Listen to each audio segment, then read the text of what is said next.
Let me tell you a story about how a cocky neighbor thought he could run an illegal side hustle at my expense. Until I turned the tables in the most satisfying way. My name's Hank. I run a modest 800-acre farm in northern Arkansas. Yeah, I know. Modest and 800 acres don't usually go together but around here. It's just enough to make a living if you work sunrise to sunset. Every single day. I've got rows of vegetables, a patch of apples, and a collection of rusty but loyal old machines that still get the job done. Most of my gear runs on gasoline, not diesel, because I love the old school stuff. It's my heritage. Because I can't exactly pull into a gas station with a tractor. I keep a big underground fuel tank on my property.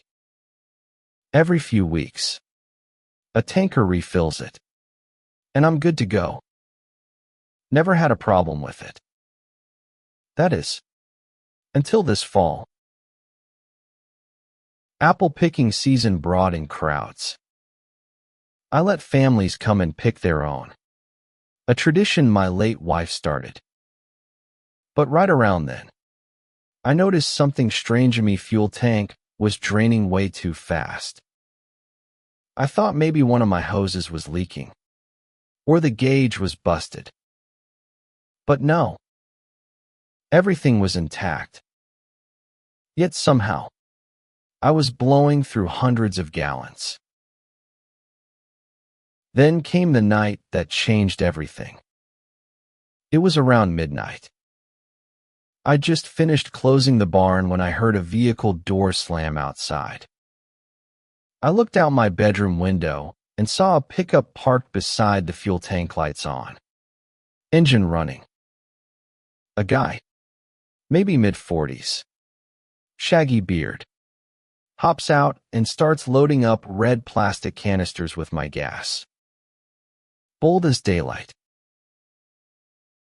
And here's the kickery, was someone I recognized. My neighbor, Roy Tucker.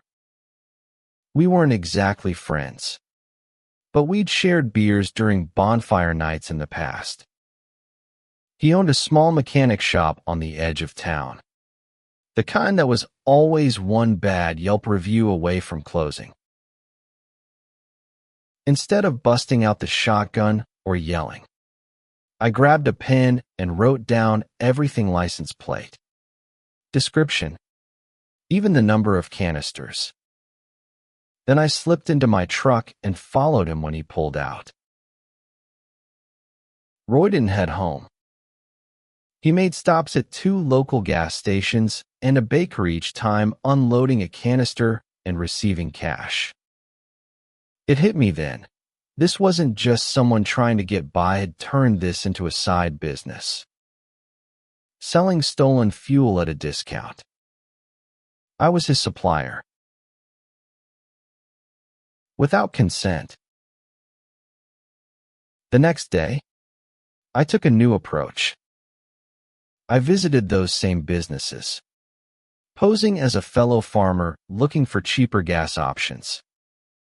Every single one told me about a guy named Roy who sells gas on the low cash only. Of course, I kept my cool, recorded the conversations, and now had proof that he was profiting off my fuel. I didn't want to blow it all by making a scene.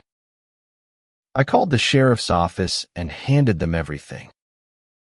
Turns out, Roy wasn't just freelancing with stolen fuel, had been flagged before for petty theft and had a suspended business license. The sheriff suggested a sting.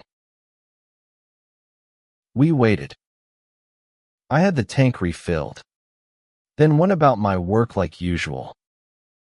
2 nights later, Roy came back. Same truck, same routine. Only this time, instead of me watching from my window, it was the county sheriff and 2 deputies crouched in the barn shadows.